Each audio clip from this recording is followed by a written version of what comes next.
Assalamualaikum warahmatullahi wabarakatuh. Sebelumnya teman-teman yang belum subscribe channel saya, jangan lupa di subscribe terlebih dahulu. Kemudian jangan lupa like, share, dan klik tombol notifikasinya. Oke teman-teman, kali ini saya akan memaparkan mengenai sejarah perjuangan yang dilakukan oleh beliau, para 9 wali atau Wali Songo, dalam menyebarkan ajaran Islam, khususnya di Pulau Jawa. Sebelum membahas lebih lanjut mengenai strategi dakwah apa yang dilakukan oleh beliau para 9 wali, jadi perlu diketahui teman-teman bahwa Wali Songo ini terdiri dari dua kata, pastinya ya. Yang pertama adalah wali. Wali berarti orang yang dapat dipercaya atau orang yang ditugaskan. Sedangkan Songo itu dalam bahasa Jawa artinya adalah 9. Jadi Wali Songo merupakan 9 orang yang ditugaskan untuk menyebarkan ajaran Islam khususnya di Pulau Jawa. Yang selanjutnya adalah mengenai siapa saja yang termasuk 9 wali tersebut, kemudian bagaimana strategi dakwah yang beliau lakukan dalam rangka menyebarkan ajaran Islam di Pulau Jawa. Yang pertama adalah Sunan Gresik atau Syekh Maulana Malik Ibrahim yang berasal dari Turki. Beliau adalah putra dari Syekh Jumatil Kubro yang ahli pada bidang irigasi dan tata negara. Syekh Maulana Malik Ibrahim atau Sunan Gresik ini menjelaskan bahwa di dalam Islam itu kedudukan semua orang adalah sama atau sederajat. Hanya saja yang membedakan adalah keimanan dan ketakwaan mereka terhadap Allah Subhanahu wa taala. Kemudian Syekh Maulana Malik Ibrahim wafat di Gresik pada tahun 882 Hijriah atau 1419 Masehi. Yang kedua adalah Sunan Ampel, di mana beliau memiliki nama asli Raden Rahmat yang dilahirkan di Campa pada tahun 1401 Masehi. Ajaran Sunan Ampel yang terkenal yaitu dengan falsafah moh limonya, di mana mo itu artinya ora gelem atau tidak mau, sedangkan limo itu adalah perkara lima. Jadi maksud dari moh limo ini merupakan tidak mau untuk melakukan perkara lima yang terlarang. Di antaranya moh limo ini yang pertama adalah moh main atau tidak mau berjudi, kemudian moh ngombe, tidak mau minum minuman yang memabukkan, kemudian yang ketiga moh madat, tidak mau minum atau menghisap candu ataupun ganja, kemudian moh maling, yaitu tidak mau mencuri, dan yang kelima moh madon atau tidak mau melakukan perzinaan. Kemudian beliau wafat pada tahun 1494 Masehi, dimakamkan di Ampel Denta, Surabaya. Yang ketiga adalah Sunan Bonang, di mana beliau memiliki nama asli Raden Maulana Magdum Ibrahim yang dilahirkan pada tahun 1450 Masehi. Ajaran dari Sunan Bonang ini berusaha memadukan ajaran Ahlus Sunnah yang bergaya tasawuf. Kemudian beliau juga menguasai ilmu fikih, kemudian usuluddin, tasawuf, seni, sastra, dan arsitektur.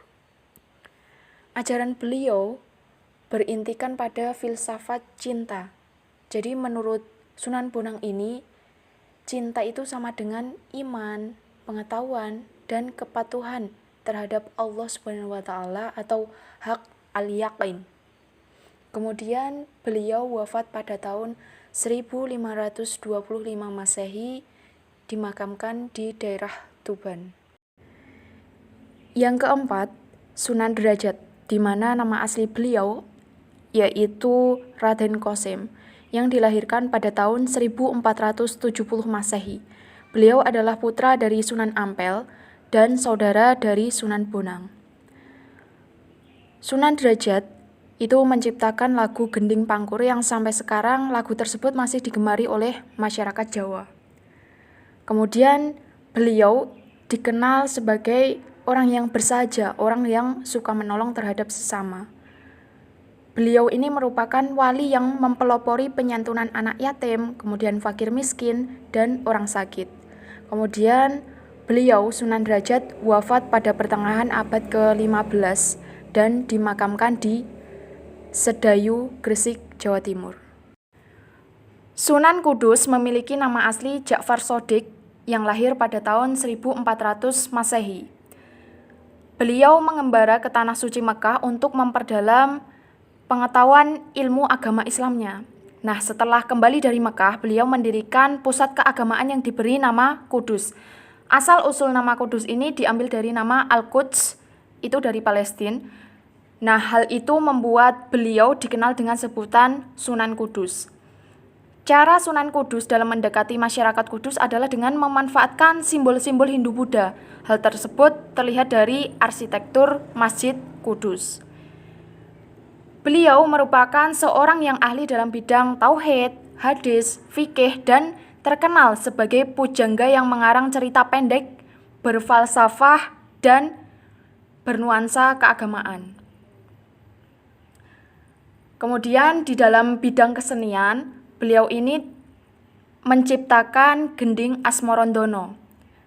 Dan pada tahun 1550 Masehi, Sunan Kudus wafat dan dimakamkan di daerah Kudus, Jawa Tengah. Sunan Giri memiliki nama asli Raden Paku yang dilahirkan pada tahun 1442 Masehi. Beliau mendirikan pesantren di daerah Giri, kemudian selama kurang lebih 3 tahun, pesantren ini mulai terkenal di seluruh Nusantara, sehingga banyak murid-murid yang datang dari Madura, kemudian Kalimantan, Makassar, Lombok, dan seluruh Jawa. Raja Majapahit pun juga memberikan keleluasaan kepada Sunan Giri untuk mengatur pemerintahan, karena dikhawatirkan beliau akan melakukan pemberontakan. Kemudian pesantren itu pun mulai berkembang dan menjadi salah satu pusat kekuasaan yang disebut dengan Giri Kedaton. Sunan Giri dikenal karena pengetahuannya yang luas dalam ilmu fikih. Maka dari itu orang-orang menyebutnya sebagai Sultan Abdul Faqih. Untuk karya dari Sunan Giri ini berupa kesenian gending pucung yang bernuansa Jawa. Dan Sunan Giri wafat pada tahun 1600 Masehi, dimakamkan di atas Bukit Giri dekat Gresik. Nama lain dari Sunan Gunung Jati yaitu Syarif Hidayatullah. Beliau berdakwah di daerah Cirebon, Jawa Barat. Syarif Hidayatullah lahir pada tahun 1450 Masehi. Sunan Gunung Jati ini menempuh pendidikan di Mekah, kemudian kembali ke Nusantara dan berguru kepada Syekh Maulana Ishaq yang berada di Aceh. Kemudian cara dakwah yang beliau lakukan ini dengan pendekatan kesenian, akulturasi budaya, dan pernikahan. Untuk kesenian, beliau ini berdakwah dengan menunjukkan seni gamelan.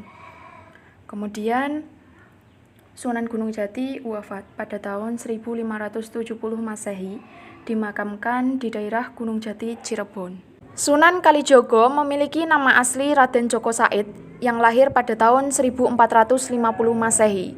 Beliau merupakan mubalik keliling dan tidak memiliki pusat dakwah yang tetap. Tetapi beliau merupakan seorang mubalik yang ahli pada bidang seni, ahli filsafat, dan kebudayaan. Kemudian beberapa karya seni hasil ciptaannya berupa merancang baju takwa, kemudian menciptakan lagu Dandang Gulo, lalu menciptakan beduk di masjid, memprakarsai grebek maulud, sekaten, dan banyak lagi. Kemudian pada pertengahan abad ke-15, Sunan Kalijogo ini wafat dan dimakamkan di daerah Kadilanggu dekat Demak. Sunan Muria memiliki nama asli Raden Prawoto atau Raden Umar Said. Beliau merupakan putra dari Sunan Kalijogo. Pusat kegiatan yang dilakukan oleh beliau ini ada di lereng Gunung Muria, Jawa Tengah. Kemudian Sunan Muria berdakwah dengan menggunakan media kesenian rakyat yaitu berupa gamelan serta menciptakan gending, sinom, dan kinanti. Sunan Muria juga berperan di Kesultanan Demak sebagai penengah dalam konflik. Beliau juga dikenal sebagai pribadi yang mampu memecahkan berbagai masalah. Kemudian beliau juga memadukan budaya masyarakat Jawa dengan nilai-nilai Islam seperti telung dinanan, kemudian pitung dinanan, petang puluh dinanan, dan Nyewu. Sunan Muria wafat pada tahun 1560 Masehi, dimakamkan di atas Gunung Muria. Untuk tokoh ulama dari Jawa, yang pertama ada Syekh Benton. Beliau ini berdakwah di daerah Gunung Lawu. Kemudian Sunan Bayat menyebarkan ajaran Islam di daerah Klaten. Selanjutnya ada Syekh Majagong, Sunan Prapen, dan Sunan Sendang yang berperan dalam mendirikan pondok pesantren di daerah Jawa. Kemudian untuk tokoh ulama dari luar Jawa ada Datuk Ribandang yang menyebarkan ajaran Islam di daerah Makassar. Kemudian Datuk Sulaiman, beliau ini mengajarkan ajaran Islam di daerah Sulawesi. Dan Tuan Tunggang Parangang serta Penghulu Demak yang menyebarkan Islam di daerah Kalimantan.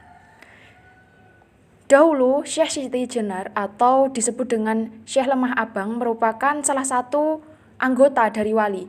Kemudian karena beliau ini menyebarkan atau mengajarkan ajaran Islam, malah justru menimbulkan keresahan rakyat karena dalam mengajarkan agama Islam, beliau itu tidak sesuai dengan syariat agama. Kemudian maka dari itu Syekh Siti Jenar digantikan oleh Sunan Bayat. Itulah pemaparan yang dapat saya sampaikan. Semoga dapat bermanfaat dan menambah wawasan serta menambah ilmu bagi kita semua. Kurang lebihnya dari saya mohon dimaafkan. Wassalamualaikum warahmatullahi wabarakatuh.